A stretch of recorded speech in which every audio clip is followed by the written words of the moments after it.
اهلا، مساء الخير عليكم.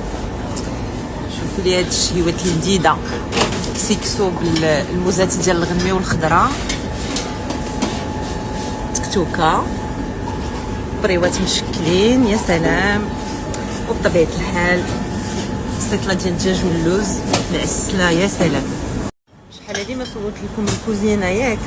هذه غصه جديده ديال الطنجال مشوي مع الفلفله الحمراء، هذه كتجي غزاله، زوق بالزيتون بحال شليضات كيف العاده.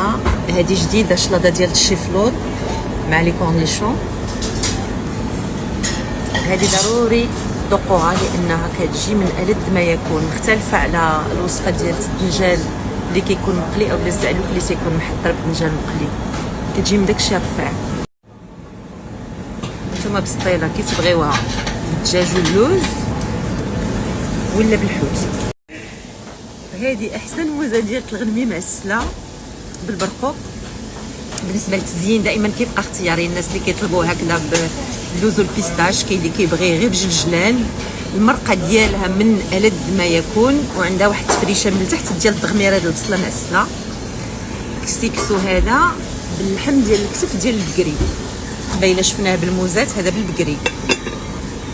وهذه الرفيسه ديال هذا الوقت بالمساخن، مصيبهم انانيت بلديين غزالين مع التويمه ديالها. كنزوقوا هذا السانوج وشويه ديال حب رشاد، جنجلال، وبيضات ديال السمان، وبالصحه.